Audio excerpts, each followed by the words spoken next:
করলো কে? চাকরি চুরি করলো কে? শিক্ষকদের চাকরি চুরি করলো কে? চাকরি চুরি করলো কে? চাকরি চোর, চাকরি চোর, চাকরি চোর মমতা, চাকরি চোর মমতা।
বক্তব্য তাহলে বাকিরা তো যোগ্য, তাদের কেন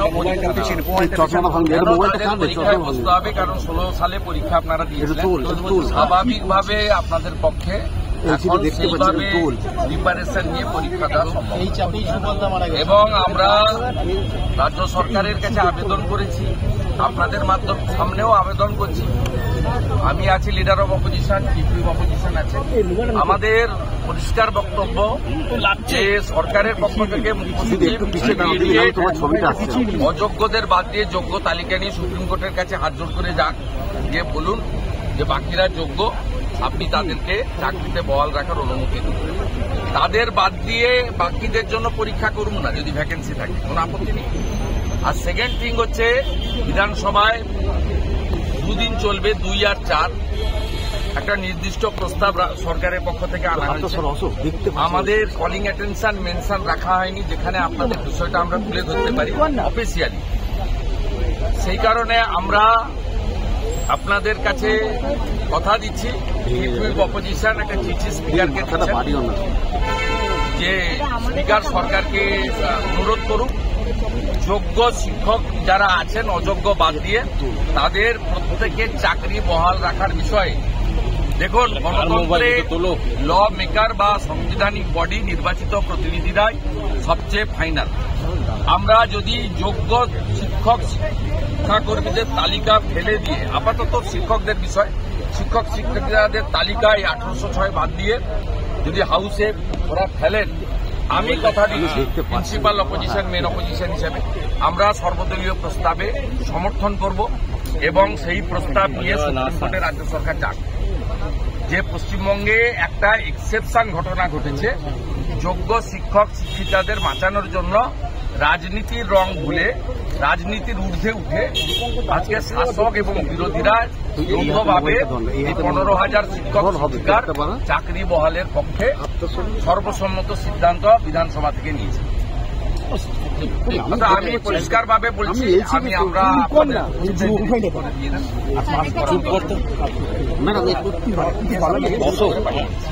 আর সেকেন্ড হচ্ছে, আমরা এটা তো এখানে বললাম, আগেও বলেছি, আমি একটা চিঠি চিফ সেক্রেটারিকে লিখছি মনোজ পন্তকে, আর উনি একটা চিঠি স্পিকারকে লিখছেন যাতে 4 তারিখে হাউসের মধ্যে 4 তারিখে শেষ দিন আধ ঘন্টার জন্য আনুক, কারণ এটা তো বিতর্কের বিষয় নয়।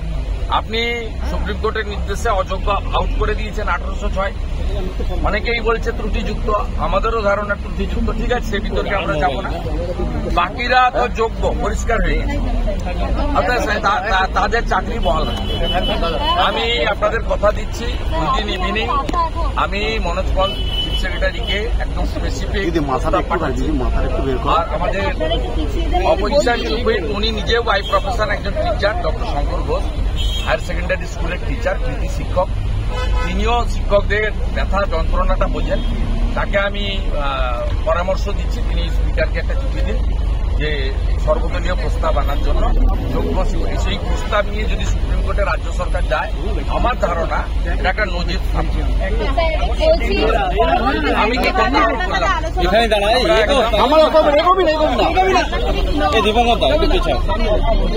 দিবঙ্গদা পিছিয়ে শুধু এগোচ্ছিস কেন? কে করছে রে?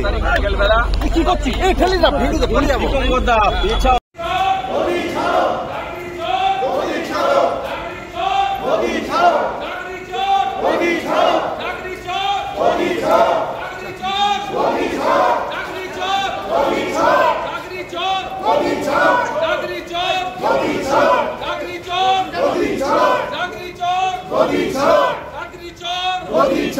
শিক্ষকদের চাকরি চুরি করলো কে? চুরি করলো কে? শিক্ষকদের চাকরি চুরি করলো কে? চাকরি চুরি করলো কে? চাকরি চোর, চাকরি চোর, চাকরি চোর, চাকরি চোর, চাকরি চোর, চাকরি চোর, চাকরি চোর, চাকরি চোর, চাকরি চোর, চাকরি চোর, চাকরি চোর, চাকরি চোর, চাকরি চোর, চাকরি চোর,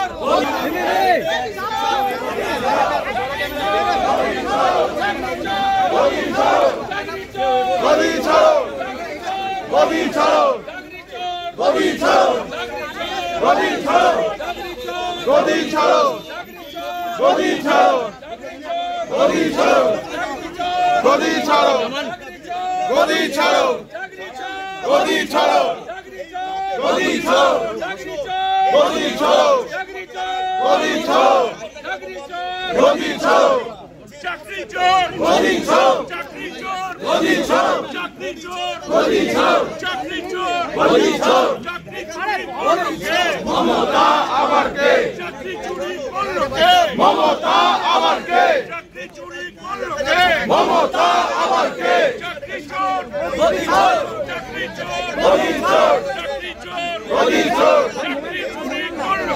মমতা আবার কে? মমতা আবার কে? মমতা আবার কে? মমতা